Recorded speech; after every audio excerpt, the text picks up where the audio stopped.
अचिन्त्या व्यक्तरूपाय निर्गुणाय गुणात्मने समस्तजगदाधारमूर्तये ब्रह्मणे नमः। हरि ओम। आज मैं आप सभी को प्रणाम करता हूँ। आज हम पढ़ने जा रहे हैं षट्पंचाशी का एक प्रश्न ग्रंथ है।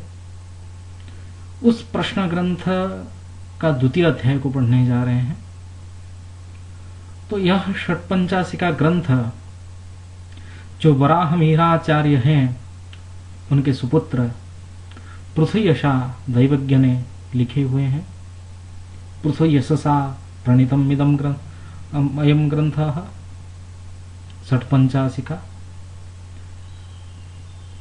अस्मिन् ग्रन्थे द्वितीय अध्याये प्रथम श्लोकः वृषसिंह वृश्चिक घटीर्विद्धि स्थानं गमागमो नस्तः न मृतं न चापि नष्टं न रोगशान्तिर्न चाभिभवः। वृषसिंह वृश्चिक घटैः वृषसिंह वृश्चिक घटैः तृतीया विभक्ति बहुवचन द्वारा के अर्थ में प्रयोग है।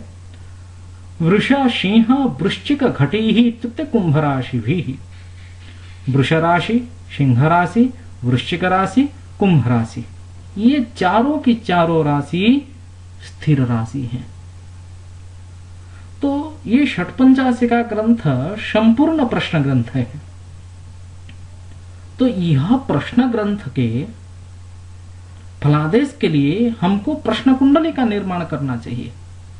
तात्कालिक प्रश्न के उत्तर हमको देना चाहिए। जिस समय कोई प्रश्नकर्ता, कोई पृच्छक आके प्रश्न पूछता है, उसी समय का जो लग्न हो, उस समय का यदि लग्न वृष लग्न हो, वा सिंह लग्न हो, वा वृश्चिक लग्न हो, अथवा कुंभ लग्न हो, ये चारों की चारों स्थिर लग्न है। तो विद्धि स्थानम, श्लोक के व्याख्या में देखिए, वृषसिंह वृश्चिकाः तु प्रसिद्धाः घटः कुंभः एते स्थिर राशयः एतैः वृष सिंह वृश्चिक घटैः एतेषाम् अन्यतमे लग्नं प्राप्ते स्थानं विद्धि जानीहि। अर्थात प्रष्टुः स्थान लाभो भवति। यदि इन चारों में से कोई एक लग्न हो, तभी जो प्रश्न करता है उस प्रश्नकर्ता के स्थान लाभ होता है। स्थान लाभ का मतलब यह हुआ, यदि कार्य क्षेत्र में, कर्म क्षेत्र में वो उत्तर उन्नति के माने इच्छा करता है, पिपाशा करता है, तभी उसको उन्नति होगा, उसका प्रमोशन होगा, स्थान लाभ होगा, कर्म क्षेत्र में स्थान लाभ होगा। किसी भी स्थिर संबंधी प्रश्न में उसको लाभ ही होगा। कर्म क्षेत्र एक स्थिर संबंधी प्रश्न है, बा कभी भूमि क्रय का प्रश्न हो, भू कन्या भू बा गो गाय खरीदना हो, वाहन खरीदना हो, भूमि खरीदना हो, बा गृह निर्माण हो, जो स्थिर कर्म है उस संबंधी प्रश्न के लिए ये क्या होगा, लाभ होगा। तो विद्धि जानीहि स्थान लाभो भवति इत्यर्थः।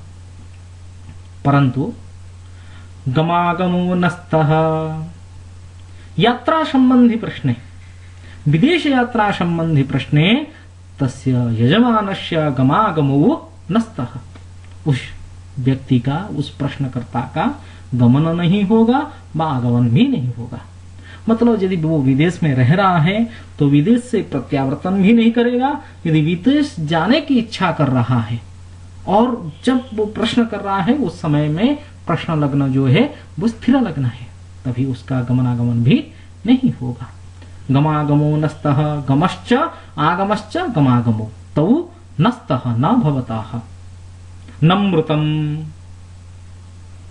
मरण प्रश्न में यदि रोगी रोगाक्रांत, अत्यधिक रोगाक्रांत होके आयु अधिक हो गया, दीर्घायु के जातक है, बहुत 100 साल से ज्यादा जीवित रह चुका है और अत्यधिक रोगाक्रांत है, रोगाक्रांत होने के कारण उसके पुत्र व उसकी कन्या इत्यादि इच्छा कर रहे हैं पिताजी का मुक्ति कब होगा। उस संबंधी प्रश्न में, रोग से आक्रांत मृत्यु संबंधी प्रश्न में न मृतम मरणम न भवति तत्र जीवत्येव, रोगाक्रांत प्रश्ने तस्य मरणम न भवति। न चापि नष्टम, न चापि नष्टम इत्युक्ते यदि चौरः द्रव्यं लुण्ठितं, धातु द्रव्य कोई वाहन इत्यादि कोई भी वस्तु उसका खो गया हो, चोरी हो गया हो, न चापि नष्टम, अदर्शनपथि स्थितम न नष्टम, छुपा हुआ कहीं तो है लेकिन वो नष्ट नहीं हुआ है, दिख नहीं रहा है, मिल नहीं रहा है, लेकिन वो नष्ट भी नहीं हुआ है। यदि प्रश्न लग्न क्या हो, स्थिर लग्न हो। न नाशम प्राप्तम न चापि नष्टम धातु द्रव्यम धनम अदर्शनपति स्थितम, जहां पर हमको दिखाई नहीं दे रहा है उसी स्थान में वो छुपा हुआ है, लेकिन वो नष्ट नहीं हुआ है, ना मिलेगा, न नाश। अथवा न रोग शांति।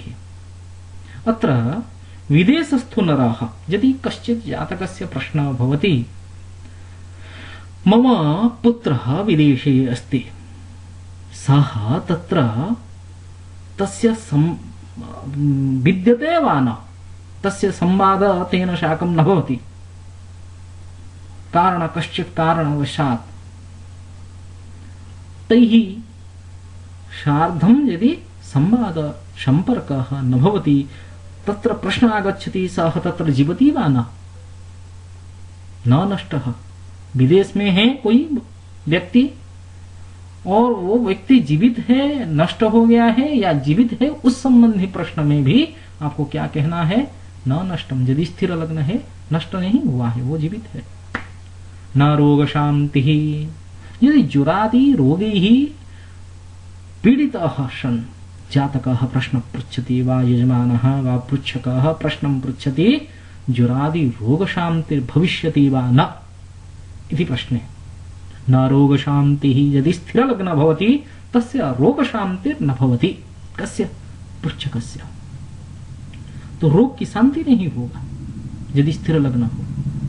न रोग शांति ही व्याधि अभिभूतस्य न भवति, शमनं न भवति।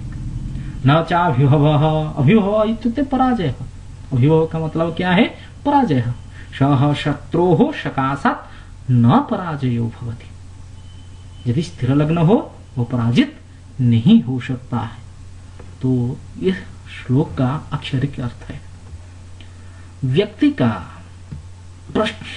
प्रश्न पूछने के समय के आधार पे प्रश्न लग्न को देखते हुए ये सब फलादेश हमको करना है।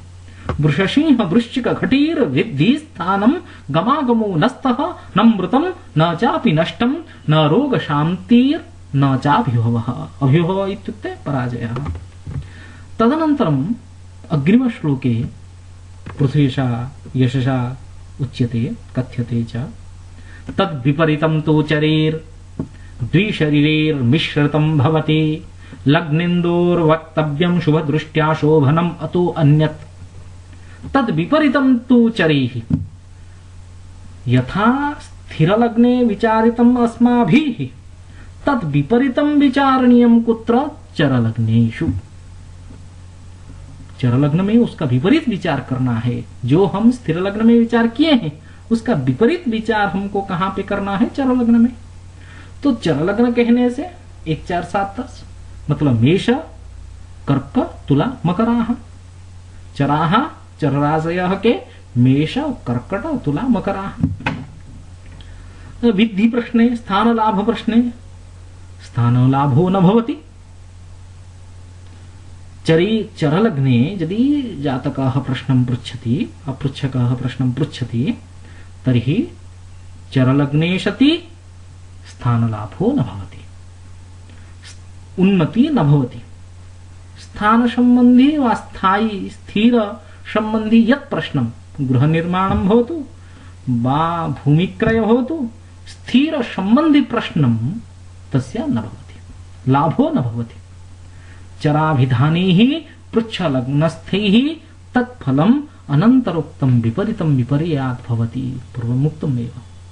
चरी स्थान प्राप्ति नास्ति इति वाच्यम, चर लग्न में स्थान प्राप्ति नहीं होता है ये कहना चाहिए। गमागमो नस्तः इति पूर्वमुक्तम, वहां पे चर स्थिर लग्न में क्या कहा गया था? गमनागमन नहीं होगा। तो यहां पे क्या होगा? गमनागमन होगा। मतलब विदेश में यदि जो जाना चाहता है तभी उस संबंधी प्रश्न में विदेश हो जाएगा यदि चर लग्न है। विदेश से प्रत्यावर्तन करने की यदि इच्छा हो तभी वो विदेश से भी प्रत्यावर्तन करेगा। मतलब गमागमुस्तः, वहां पे स्थिर लग्न में था नस्तः, चर लग्न में क्या होगा? उसका विपरीत स्तः, गमनागमन दोनों ही होगा। पूर्वम उक्तम न मृताः चरीर मृत इति वक्तव्यम। यदि रोगी रोगाक्रांत हो और मृत्यु संबंधी प्रश्न वो पूछ रहा है यजमान, मृत्यु होगा या नहीं होगा, और उस समय में यदि चर लग्न हो तभी उस व्यक्ति का क्या कहना है? मृत्यु हो जाएगा। चरीर मृत इति वक्तव्यम। पूर्वम उक्तम न चापि नष्टम, यदि कोई द्रव्य व वस्तु कुछ धन संपत्ति खो गया है, वाहन मोबाइल इत्यादि खो गया है, व चोरी हो गया है, तो चर लग्न में हो तो न चापि नष्टम वहां पे कहा गया था। यहां पे क्या होगा? चरीर नष्टम, वो वस्तु जरूर नष्ट हो जाएगा, आपको मिलेगा नहीं। पूर्वमुक्तम न रोग शांति ही, रोग शांति नहीं होगा वहां पर बताया गया था। तो यहां पे क्या बताना है? शरीर रोग शांति भवति यदि कश्चित बहुत बड़ा रोग से आक्रांत हो और उस संबंधी प्रश्न में वो पूछने आ रहा है, चर लग्न में है और चर लग्न में वो प्रश्न पूछ रहा है रोग शांति होगा या नहीं होगा, उस संबंधी में क्या कहना है? रोग शांति हो जाएगा। पूर्वमुक्तम न चापि होगा, पराजय नहीं होगा, मतलब विजय होगा। लेकिन यहाँ पे क्या कहना है? शरीर अभिभवो भवति इति वक्तव्यम, इत्युक्ते पराजय भवति, पराजय ही होगा। युद्ध में यदि हो आपस में, आजकल तो कोर्ट कचहरी केस ये सब चलता रहता है और कचहरी में वो केस लड़ रहा है कोर्ट में, तो वहां पे क्या होगा? आपका पराजय हो जाएगा। यह संबंधी प्रश्न में, युद्ध संबंधी प्रश्न में कहना है। यदि इंटरव्यू देने के लिए वो जा रहा है, आपको पूछ लिया मैं इंटरव्यू देने जा रहा हूं, वहां पे मेरा विजय होगा या पराजय होगा, वहां पे आप देख लिए चर लग्न है तो अभिभवा होती, इत्युक्ते पराजय हो जाएगा। तो पराजय हो जाएगा मतलब जाएंगे नहीं, क्या जाना है। लेकिन यह एक स्थूल विचार है, और भी सूक्ष्म विचार आगे आपको कहा जाएगा। द्विशरीरेर मिश्रितम फलम, श्लोक में कह दिया। द्विशरीर इत्युक्ते दो शरीर, मतलब द्विस्वभाव, दोनों स्वभाव जिसमें हो, चर स्वभाव और स्थिर स्वभाव। ये द्विस्वभाव राशि आपको पता है कौन कौन है? द्विस्वभाव राशय के मिथुन, कन्या, धनु, मीन, 3, 6, 9, 12। तो ये यदि प्रश्न पृच्छक जिस समय में प्रश्न पूछ रहा है उस समय के लग्न यदि मिथुन, कन्या, धनु व मीन हो, उस लग्न में यदि प्रश्न पूछे तो वहां पे मिश्रितम फलम, चर का भी कुछ होगा और स्थिर का भी प्रश्न होगा। तो उसको दो भाग में बांट दीजिए। संपूर्ण एक लग्न में 30 अंश होता है, 0 से 15 अंश तक एक भाग हो जाएगा, 16 अंश से 30 अंश तक दूसरा भाग हो जाएगा। प्रथम भाग में स्थिर लग्न का फल कहना है, द्वितीय भाग में चर लग्न का फल कह देना है, हो जाएगा। स्त्रीर यत युक्तम चरीर यत युक्तम तत् मिश्रितम उभयम फलम तत्र वक्तव्यम। तत्र अयम निश्चयः द्विस्वभाव लग्ने प्रथम अर्धे स्थिरवत् फलम सर्वम वदेत्, द्वितीय अर्धे चरवत् फलम। पहले 15 अंश के अंदर यदि लग्न हो तभी स्थिर के जैसा फल कहना है।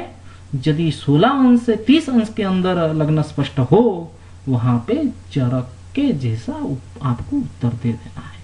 यह हो गया स्पष्ट। इसीलिए कुछ प्रश्न ज्ञान में भी कहा गया है, स्थिर राशो लग्नगते स्थान प्राप्तिम वदित न चागमनम रोगोपशमो नाशो द्रव्याणाम स्यात् पराभवो नात्र चररासो विपरीतम मिश्रम वाच्यम द्विमृत्युदे स्थिरवत् प्रथमे अर्धे स्यादपरे चरराशिवत् सर्वम इति। यहीं पे श्लोक में स्पष्ट कर दिया। तो द्विस्वभाव लग्न में यदि वो प्रश्न पूछ रहा है तभी उस द्विस्वभाव लग्न के लग्न स्पष्ट देखिए। लग्न स्पष्ट किस अंश में है, जितने अंश है, यदि 15 अंश के अंदर हो तभी स्थिर के जैसा आपको फल कह देना है। यदि 16 अंश से 30 अंश के अंदर हो तभी आपको चर राशि के जैसा फल कह देना है। इस श्लोक में आप देखिए, लग्नेन्दुर वक्तव्यम शुभ दृष्टिया शोभनम अतो अन्यत, ये सब कहने के बाद फिर से कह रहा है लग्नेन्दोर वक्तव्यम। ये केवल लग्न को देख के आपको फलादेश नहीं कर देना है। लग्नेन्दो हो, लग्न और इंदु मतलब चंद्रमा, उस प्रश्न कुंडली में लग्न भी चर राशि का हो और चंद्रमा भी चर राशि का हो तभी चर राशि जैसा फल कहना है। लग्न भी स्थिर राशि में हो और चंद्रमा भी स्थिर राशि में हो, दोनों यदि स्थिर राशि में हो तभी स्थिर लग्न के फल कहना है संपूर्ण। यदि एक लग्न चर राशि में और चंद्रमा स्थिर राशि में, तभी दोनों को मिला के आपको फलादेश करना है। मिश्रित फल वहां पर भी कहना पड़ेगा आपको। तो केवल लग्न को देखते हुए फलादेश आंख मूंद के नहीं करना है। इसीलिए वो कह रहा है लग्नेन्दोर वक्तव्यम, ये लग्न और चंद्रमा दोनों को देख के ही कहना चाहिए। फिर से कह रहा है शुभ दृष्टिया, केवल लग्न चर लग्न है तुरंत फटाफट केवल चर लग्न का फल कह देना है, ऐसा नहीं है। लग्न चंद्रमा दोनों चर राशि में हो, यदि सोच लीजिए विदेशी प्रश्न है, विदेश जाने की प्रश्न है और दोनों चर राशि में है और शुभ ग्रहों की दृष्टि है, तभी वहां पे क्या कहना है, जरूर वो विदेश यात्रा करेगा और उसमें उसको फायदामंद भी होगा। शुभ दृष्टिया शोभनम अतो अन्यत, यदि अशुभ दृष्टि है तो विपरीत फल होगा। यह प्रश्न के गूढ़ रहस्य है। लग्नम प्रश्न लग्नम इंदु चंद्रस्तयो लग्नेन्दयो शुभ दृष्टिया इत्युक्ते सौम्य ग्रह दर्शनेन शोभनम फलम वक्तव्यम देहम अनूपरूपत्वात्, माने लग्न मतलब देह शरीर और इंदु क्या है, मन। देह और मन की दोनों को मिला के ही आपको फलादेश करना है। तो सौम्य दृष्टिया मतलब शुभ दृष्टि हो तो संपत्ति करो भवतः, धन संपत्ति का वृद्धि होगा, लाभ होगा।